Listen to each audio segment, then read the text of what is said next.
is that when a leader is leading their business based on their past education or past knowledge or information or their IQ or their EQ, which are very useful, but at the end of the day can also be very limited, and they're basing their decisions on their past experience and what happened in the past, then they are in fact a danger to their own livelihood, the company's livelihood, and those that they lead livelihood. And I just had an example. In fact, when I came home yesterday, my wife found out something. She'd been working for a company. She finished working for the company about 3 months ago. And we found out yesterday that the company had gone into bankruptcy. Now, this is a very, very good company with a very, very good product, very high quality people, and have a very good purpose. They're educating people about how to have more healthy cuisine. And this is clearly the future. To stay more healthy, you've got to eat more healthy. And so it's educating people how to make those meals. And they have a global operation. They have operations and locations all around the world. They have clients and students all around the world. And they had to file bankruptcy, unfortunately. Now, what I put this down to is that the leadership was not really developing a more higher quality, coherent energy to be able to see what was really going on and what was required to be able to assure and protect the progress of the company. You see, leaders are the ones that are supposed to be able to see the truth of what's going on, to be able to resolve the issues and the challenges to growth and to ensure that growth actually happens.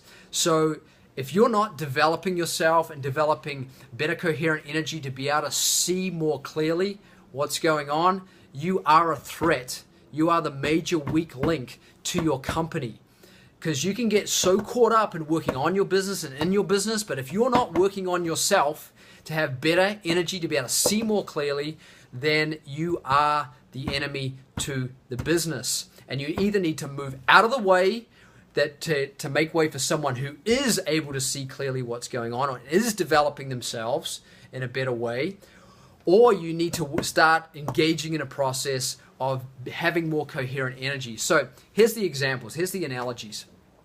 So the sun represents that source of light for this earth, to be able to see what's going on here on earth, to be able to navigate this earth, to be able to grow things and nourish things on this earth. Without the sun, nothing on this earth really will grow and evolve.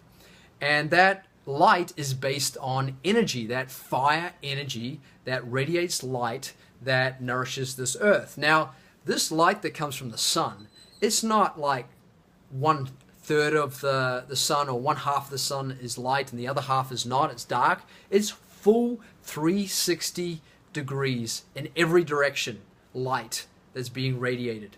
Now, if a leader is not able to develop more of their light, to be able to see more of that brain coherence, more of that connectivity, then they can't see what's going on fully. It's like also the light projector or a film projector.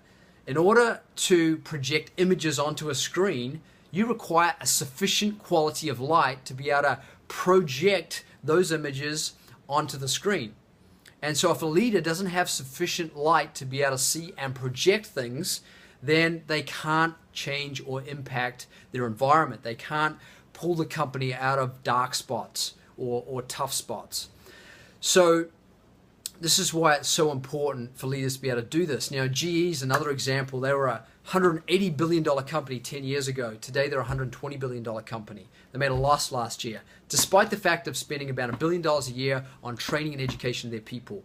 That training and education would have worked more effectively and would have helped the company grow and protect their progress if it was also involved helping leaders have more of this coherent energy, to be more awake, to be more alert, to see better possibilities, to navigate the challenges in a better way. But they didn't do that, right? And as a leader, if you're not working on yourself and developing this deeper level of coherence and wakefulness and alertness, and you're just basing your leadership on what you know from your past experience or what you're trying to intellectually work out, then you are a limited leader. You are a rigid, conservative leader who is kind of strangleholded by that conservative development, that you're just based on working on the business, not in the business, and you're not really based on growing yourself. If you want to grow the business in this day and age of change, of challenges that are more exponential than ever before, you have to be working on yourself, not just on your business, not just in your business.